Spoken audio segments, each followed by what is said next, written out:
It doesn't seem like Marvel's having a lot of luck with their movies, and it's been like that throughout most of the year because we had Madam Web, which came out back in February of 2024, and that's being panned as one of the worst, like, Sony produced Marvel films of all time, and rightfully so.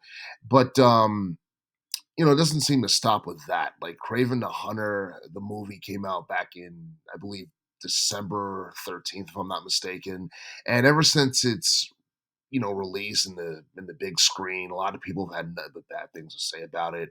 And it's something that people really didn't have a lot of high hopes for to begin with, because you look at Kraven the Hunter, he's not like a high level like Marvel villain, or he's not like a high level, Spider-Man villain. And for those who don't know, Craven the Hunter is, I believe he's the main antagonist for Marvel Spider-Man 2.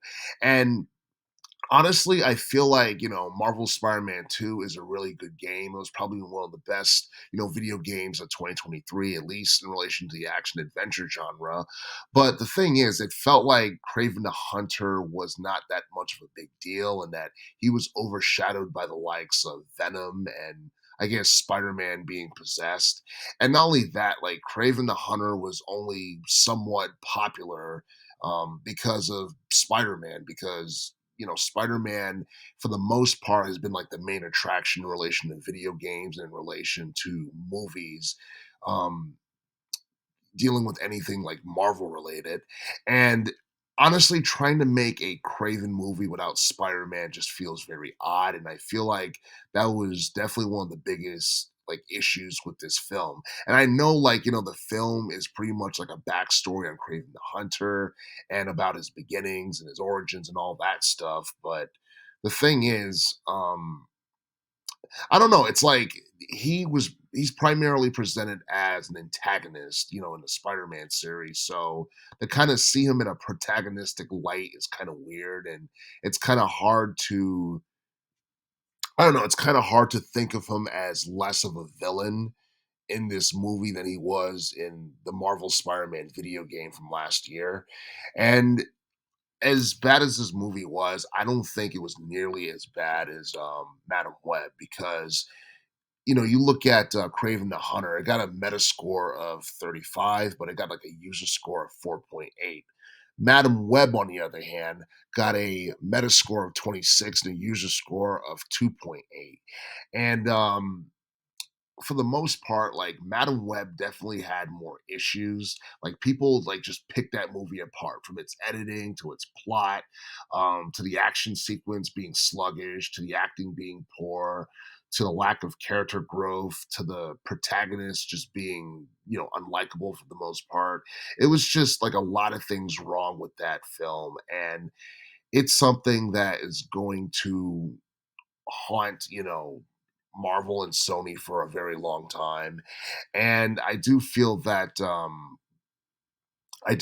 next year is looking, slightly better in relation to film releases in relation to Marvel, because we're supposed to be coming out with Brave New World, like the Captain America Brave New World film that's coming out next year. We're supposed to be getting a new Blade movie next year, but I'm not keeping my fingers crossed, and I'm not having high hopes for either one of those films. I mean, I feel like Brave New World might end up being a bigger deal because it's been hyped more. Blade, for the most part, has been like irrelevant for like a very long time. So I'm not exactly sure how this is going to turn out, especially considering the fact that, Wesley Snipes is not going to be a part of this one. So, I mean, I don't know. It might be something that ends up surprising me when it comes out. I do want to see both of those movies, or at least one of those, films when they come out. But as far as Craven the Hunter is concerned, it's definitely going to be a hard pass for me. Madam Web, I was told to stay away from it and as far away from it as possible.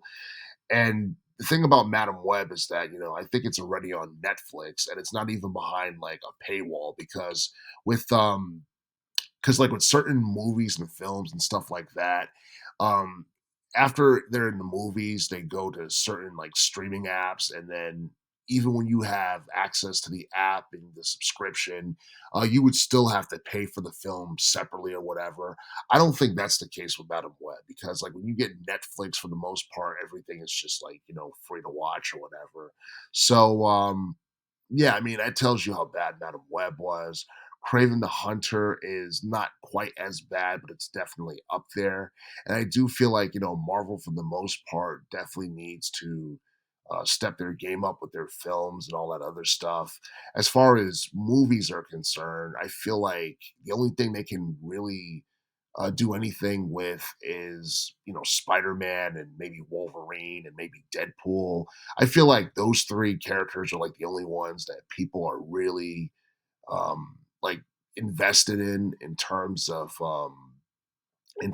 like emotion, in terms of like popularity and all that other stuff. But but yeah, I mean, I feel like, the Spider-Man game from last year, I guess, made people want to see what this movie was about, and it made people want to give it a chance to see whether or not it would actually be a success. But honestly, I don't think it's something that a lot of people had high hopes for. But at the same time, they didn't think the film was going to be as bad as it ended up being. But I don't know. I mean, next year might be better for Marvel films. It looks promising for like Marvel video games because I think the Blade video game is supposed to come out next year. I'm not too sure about Wolverine, especially after that. The after like information about that game got leaked through hackers and all that stuff. And we might get some surprises next year in relation to Marvel games. As far as the movies are concerned, um, yeah, I'm having high hopes for those, but at the same time, after like this movie and Madam Web and whatever, I'm not entirely sure what to think or whether or not I should have high hopes. But yeah, it's a damn shame that this movie bombed in the box office, but at the same time, it's something that a lot of people aren't surprised that actually happened.